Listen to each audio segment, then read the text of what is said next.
But because the reason I thought about that was because I remember like we wanted to make a huge point about that connection and stuff like that, the street connection, the everyday connection, find a way we can kind of put that game out there. So I was sitting there, I was like, now how can we take that topic and find a great example that a lot of people know if they've at least been in those shoes. So that's why I thought about that. So I was just kind of chilling there, and I was like, oh yeah, buddy. Well, buddies, I guess, but I was like, oh yeah, Multiple. yeah, multiple. I was like, because they did their thing hard. Like it looked like, especially with how long, because one boy, like, I mean, as far as we know, he'd been going for, so I mean, he was a little older than I am now, so he'd been going for about probably like 13, 14 years, realistically strong, with no problems, and y'all tweaking with no problems, really. A couple of small little things. He got arrested. Chewy. He got arrested for a fight one time. Like, that was really it. So it's like, but then all of a sudden, next thing you know, Boy, gone. he got ran in once after that girl did him dirty. And then he just kept wilding. And that shit happened over there. And now there was no choice. Big dog had to go. He kept fucking up. And now it wasn't even up to anybody else. So other people took him out. Other people took him out the equation because he could not just live his life. And other people, we saw it. Other people moved in and they said, oh, opportunity. And they ran that bag up.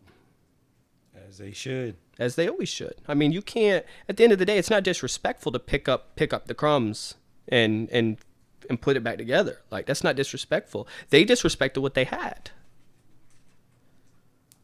And that's the same shit we see with these artists.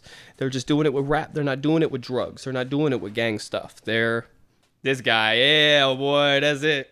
I feel you. So, and then, you know, artists do something here, there, wherever, and they get taken out. They got to go lay down. They get killed. They say something they shouldn't have said. That is he at the door, the cat, or is he somewhere else? He's in front of Chewy. Okay. And then they have to go. They have to move the fuck out the way. Somebody else comes in. They pick it up. Lots of examples of it, but more by the day, especially with this day and age. For God. And you can't get mad at somebody for taking advantage of an opportunity that you fucked up. Like, never. You got it. No. I guess with that said, welcome to another episode of Forreal. It's a hip hop rap podcast and talk show where we take the current events and things going on in the rap industry and we try to relate it to everyday street culture and everyday life. Help y'all just see what's going on, what's going wrong. Do a little better now, please. Please. Because this shit is fucked up. The book's out there, man. The book's out there. It's right in front of us. We're watching it every day on Instagram. So do something with it. What not to do, yeah. Yeah, what not to do and what to do. But you guys aren't watching that part. Yeah, so I'm going to tell you about it. I can tell you about it, though. So much better execution. I'm fucking with that. That was smooth. I did good, yeah. That was smooth. I appreciate you. This nigga's a whole talk show host. I like that. A whole talk show host. So, how we gonna start this one off? Yeah, I don't know where you want to start. I mean, artist trajectory. That's damn. Really, I said that word crazy. That's that Southern draw. But that's what you said, and that is really the word that we're talking about is trajectory, because it's not about really anything else. Because I mean, at the end of the day, it doesn't matter who you depend on. You are your own person out here. So if you take a different cliff than somebody else, a different spite than somebody else, that's you. That's you. It's your decision to make. What you do with that is up to you, though. You can't cry about it.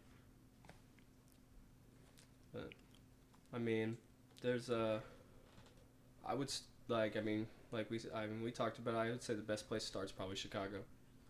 Definitely. Because it's a good example of it wasn't necessarily two artists that really 100% depended on each other, or artists that were directly working together, or an artist necessarily moved out of the way and said, hey.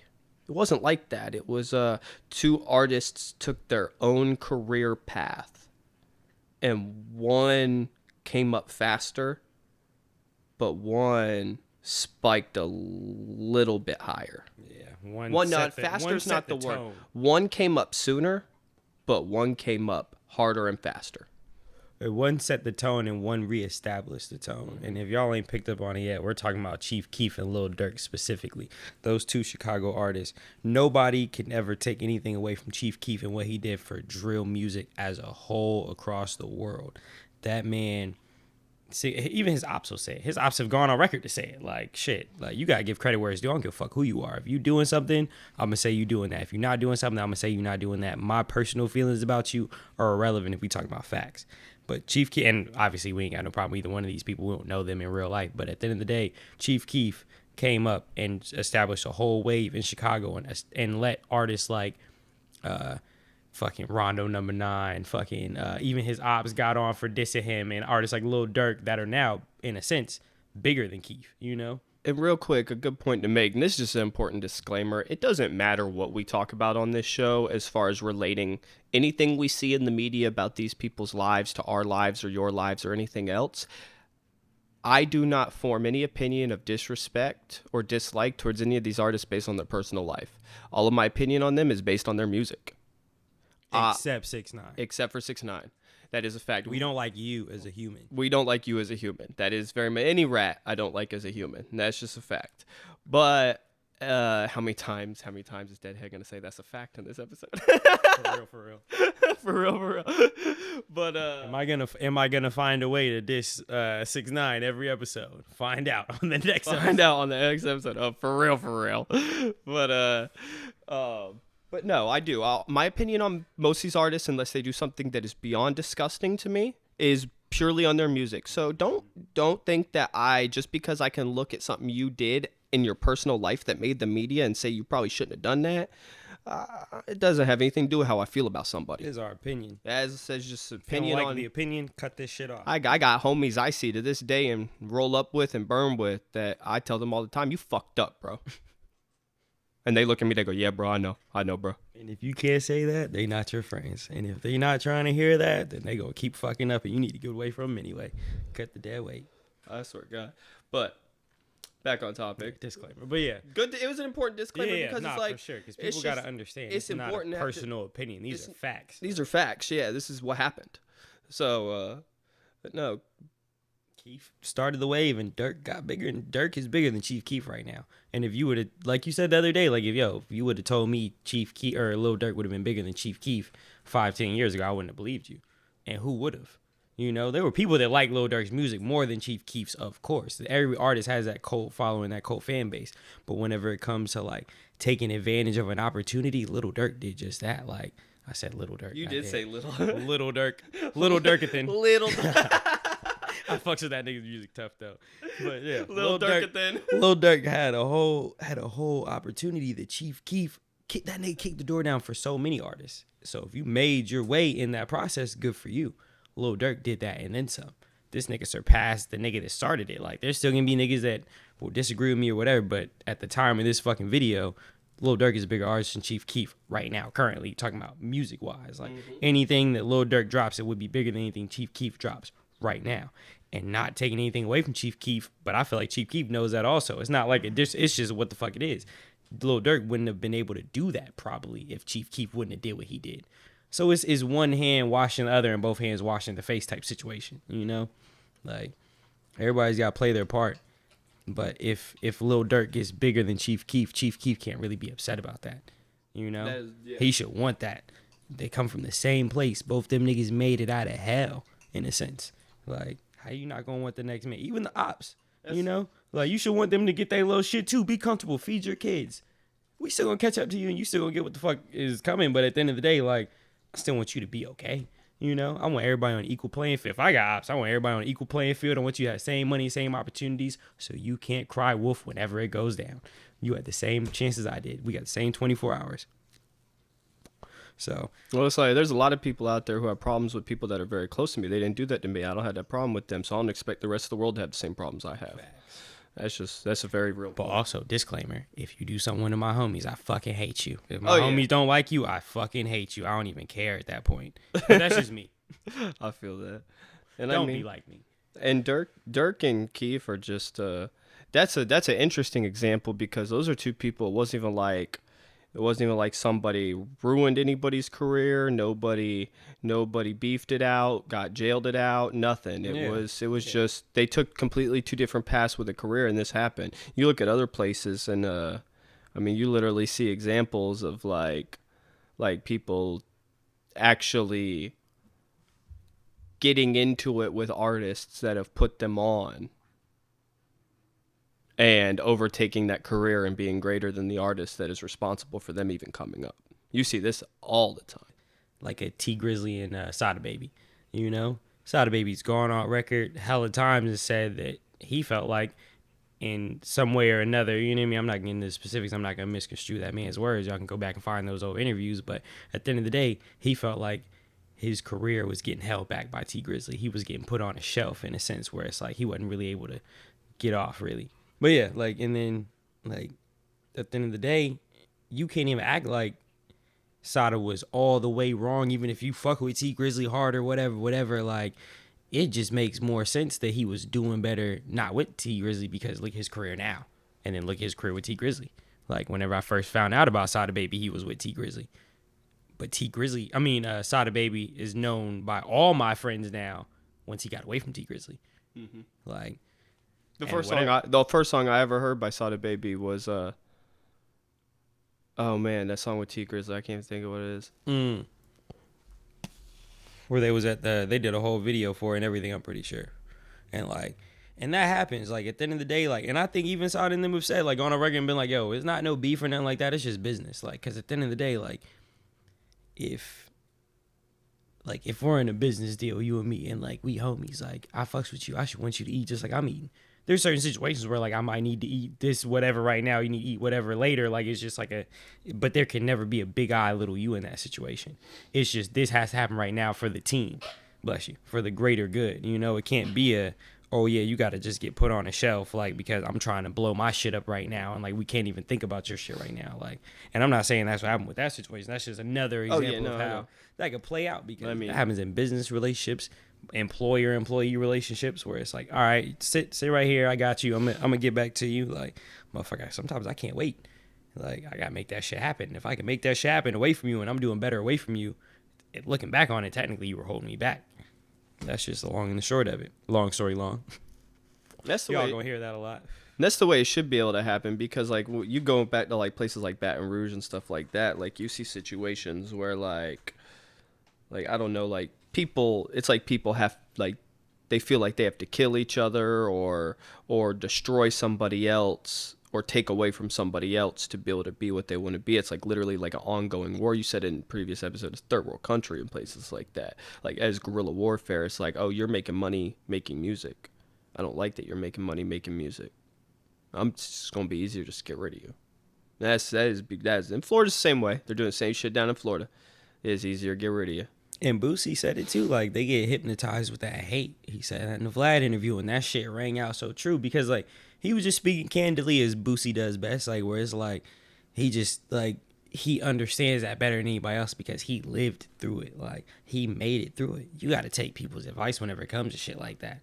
It's not pussy. It's not whatever. Like you got to understand what you got going on and what other people are willing to do to take away from that or how much hate can just breed so much bullshit. Like that shit'll make motherfuckers do some crazy shit. Envy, jealousy, all that. That shit is a sickness. Motherfuckers will go crazy over that shit. Like blow your brains out broad daylight like they did Nip. Like over some fucking like jealousy, envy shit. Like that shit is insane. That is crazy. That's some real shit. That's some real shit. And it's like it's only like if people want to do it on the basis of you did better, I didn't. Yeah, like Why? why you got the same 24 hours, Motivate. I bro? see. Like that should push you to want to do better. A nigga like Nip coming back showing love in his section. That nigga was a hero, bro. Like you gonna do some shit like that? Like that's like shit like that is in the same league as ratting, cause it's a moral thing. If you're ratting on motherfuckers that have literally risked their freedom for you, like you gonna kill a nigga that was willing to do something like willing to put on for your community in a way to where you can eat. Come on now, like that's a sickness. There's no other way to put it. I hope that nigga gets free though. The dude that killed Nip, whatever the fuck his bitch ass shitty cuz. So I hope he gets free. Because that nigga is insane for doing that, but not insane enough to get the fucking crazy meds and get put in the loony bin. Nah, he knew what he was doing. Oh, yeah. He kicked him while he was down and all that. No, let him out. Let him out. Bitch ass nigga. Like, but that goes back to that. Like, you got to take advantage of the opportunities you're given. You can't be mad at the next man for not. Like, what was he supposed to pick you up by your fucking shoulders? And, all right, let me put you in position. What, you a child? Like, thought you was a man. Like, that's treated like a baby. Like, all right, that's real. You get spanked like a baby, bitch. Like, you fucking playing. But whatever. That we just, at the end of the day, these are all just our opinion. But certain shit y'all gonna see is facts regardless. It don't matter who the fuck is saying it. I mean, if you're emotional enough about a topic, speak on it. It's plain simple. Ain't nobody can hate you for being you. Yep. There's certain things. Stand on it. Don't speak on it. We just gonna talk about the positive shit about how that nigga reunited gangs that had feuds from before he was even alive, you know? Gangs that would have never even... I was expecting my door to open. Right, I turned my head too. It's all good, we can clip that. But yeah, Nip had gangs coming together. No, I might leave that one. I turned my head a little bit too much, I think. Oh, I got you. Well, yeah, Nip had gangs coming together that were like... Damn, that door almost opened and fucked me up. I thought somebody was about to come in here. I don't know. What else? I mean, shit. What's crazy is this is a weird little background right here. We were trying to find a way to include the West Coast in this the whole time. We just did it. Naturally. Yeah. We could not in any way come up with a way to bring West Coast into this, so we just did. That's cool. I like that. That's a sad example, but that's a perfect example. Fucking sirens that's an ambulance though, or a fire truck. Yeah. The last one was police. Hey, they probably going to clean up whatever happened. We're in an undisclosed location right now. Undisclosed location. That. Undisclosed location. Yeah, hey, undisclosed location. I gotta do it that way. Wait, hold up. It would be. There we go. I thought it would mirror different because of the way the camera. The camera, but the camera does a weird reflection because look at my hand. It's this hand that's the whole thing's mirrored. I just realized that the dresser is on that side of the camera. It's closer to you. Oh damn. Oh yeah, that is mirrored. That's crazy. I'm gonna leave that in there. That was mind blowing. This is what it's all about. We figuring it out as we go. Yeah. It's crazy too because I'd be thinking about like when you watch shows like No Jumper and stuff like that, where they're just sitting there at the table and it's like they have a room that's designed for this. And like he built up so much. Like Adam, like I've been watching that nigga for a minute. Like that nigga's gone from like fucking like space to space, but it's like at the end of the day, like he makes sure he's upgrading shit. Like you'll notice like he'll get like different mics after. Well, he'll even say it in like certain interviews. He's like, oh, he's got these new mics, whatever. And it's like. That's what's up because at the end of the day, it's part of the process. Like Steve Jobs, we was talking about that the other day. What's his name? Started out in his garage with the fucking banner on the wall. Jeff Nigga, Bezos. Yeah, Jeff Bezos, nigga for Amazon. Like, look at him. He's richer than y'all, so y'all can say where the fuck y'all want. He's richer than everyone. Like, suck my dick. I'm trying to figure this shit out like that. Like, nope. And what's not I gotta start selling everything under the sun on my podcast and talk show to make that kind of money, let's go. That's just another hustle. I ain't afraid to work. Yeah, this is not all we do. I promise you that. We got mad hustles outside of this. We are businessmen first. Everything else comes secondary to that. Like whenever it comes to shit like this. What are other good examples of that though? I guess like rappers getting. There's a lot of. Ooh, another good example of like people taking advantage of opportunity is the whole Brooklyn whenever Bobby Shmurda got locked up. The whole Brooklyn. all of New York shit. It was niggas outside of Brooklyn. I appreciate you so much right now. I see what that was smooth. That was fire, that was right? good. I like that. Thank you so much. And I'm acting like I'm still on camera. Like I'm literally. I tried to act slick. Like I got a fucking camera facing me or some shit. What the fuck is wrong with me? Y'all know. Y'all gotta understand. We are not that far removed from certain things. I shake my head. Cause all the shit that's running through my head, I can't say right now out loud. So. But no, Brooklyn is real. Brooklyn is real. Brooklyn is real. Yo, they're wilding out there. Brooklyn is wilding. But yeah, what had happened was Bobby Shmurda, Rowdy Rebel, and the whole GS9 kicked down the motherfucking door once again for New York hip hop, as it always circles back around. Like hip hop started up top, so it's like it's just only natural for, because like the South runs hip hop right now. It's just what the fuck it is. Hip hop is ran in the South, has been for a minute now. Like as a Southern nigga, like even if like I lived up north, like you just got to give props where it's at. But at the end of the day, a big wave of it is back in Brooklyn right now. Them niggas literally opened the door for artists like 22Gs and. He's on camera. Don't look. He's on camera. So don't look. For artists like 22Gs and shit like that, like Tutu literally is the reason why everybody's using Axel beats. Like you notice, like we're like all those UK beats and London beats or whatever. Bobby Shmurda and them weren't using them. They were doing completely different stuff, but at the end of the day, their music was a vibe. Their music had people dancing. People were like alive. The song Bobby blew up off of didn't even have that hi-hat kick that all that shit has. Right. Like that shit, that song did not have that. That was almost like, that was just a heavy trap beat. Right. But Jaleel, yeah, the Jaleel nigga was making beats for everybody at that time. That shit was hard as fuck though. But I dashed on my floor like an asshole. But them niggas opened the door, and then whenever they got locked up, 22Gs, Chef G, Sleepy Hollow, Envy Kane, like this mad niggas that just like. But yeah, honestly, going back to the Brooklyn drill wave shit, like the timeline, a lot of people don't remember the Curly Sav and Dada wave. Like those were the first niggas that I heard that was really rapping with that kind of cadence, and that like the beat selection was obviously different. Like I said, 22Gs is the first one that did like the London shit, but like go back and look at like the old Dada and Curly Sav, like the year or two after like they got locked up. It was another dude too, a fat dude from I forgot who it was, because he got in like something bad happened with his career, like something, we not even gonna get into that, where like he got shot, somebody exposed him, he might have ratted, I don't know, that's none of my business. But yeah, it was a bunch of them where like at first like they came out with that type of style, and then other people started like calling niggas out specifically in songs and shit like that, and that's whenever you got the more authentic Chicago technical drill wave, where it's like them niggas talking about this and that, niggas talking about specific hoods, or like fuck this spot and fuck that spot, fuck this dead nigga over here, da da da. Like that's whenever it got to be more disrespectful and more of what we know now to be the Brooklyn drill scene, like where we not even gonna get into like the murders and the deaths and stuff like that, but it's ramping up, and it's all because of a lot of it being songs, like you said, like somebody just not liking what somebody said in the song, like. Or they're not liking who is the face, and they want to be the face.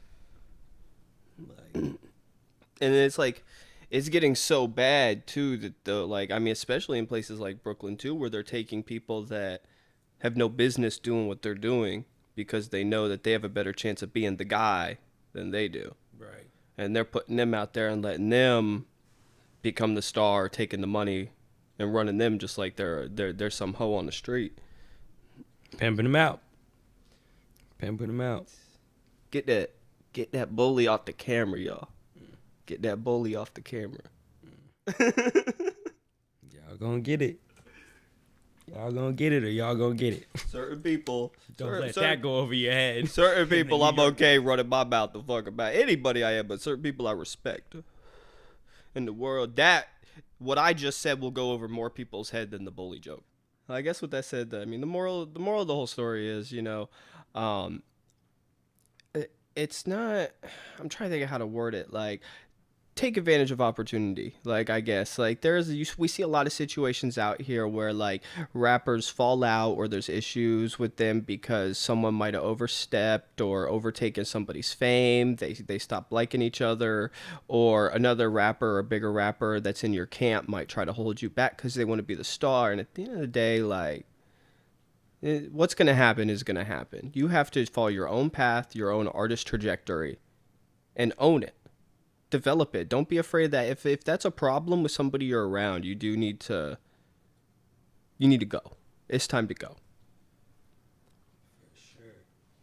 and learn from what these artists are doing, where you don't want to take your career if you are trying to develop some kind of music career. Like, look at the people around you. Do you feel like the people who are maybe helping you or putting you on are just using you as a resource, or do you think they're truly trying to help you to your fullest potential? If they're not trying to do that, you might need to build your own way or find another person to help you. That's real shit. People can't just be fucking with you because you're beneficial. Like they got Mutual benefit. right, that or nothing at all. Like I think it's Wale that said in some song where he was like, "Are they fucking with you because you're beneficial or because you beneficial? Like have you beneficial with them? Like that's why I fuck with people. If I fuck with you, it's because you've been real with me from day one. I don't see no fucking flaw or whatever. We gonna move forward as that. Like people, like I mean, like human beings should do. But as soon as you do something to make it seem like, oh, I'm just like a meal ticket or I'm like you have me around for a reason or something, like I'm not trying to be used. I mean, everybody has a purpose in life and everybody has a job to do, but my job is not to fulfill somebody else's shit. It's to fulfill my own. If your shit matches up with mine, we rocking. Like that's it till the fucking wheels fall off. But when the wheels fall off, I'm gonna get some new wheels and I'm gonna keep fucking rocking. You got me fucked up. Like Amazing metaphor. Amazing metaphor. on the spot, made up, old man shit. Alrighty. Well, with that said, if you're watching this on YouTube, y'all go ahead, do me a favor, and like hit the wherever it's at, hit that subscribe button. I'm gonna figure out once I post something on YouTube which side it's on. Like hit that subscribe button. If you're watching this on some kind of podcast platform, please do me a favor, follow it, comment, like, subscribe, whatever. Keep up with us. New episodes coming out at a minimum every week, possibly more than that. We appreciate you. Give us some feedback on what type of content you'd like us to touch, anything like that. Would you like to see more Morty? With that, with that said, take it easy. Deadhead out. We don't have a name for him yet. We figuring it out. We're working on it. My man's secret. So, peace.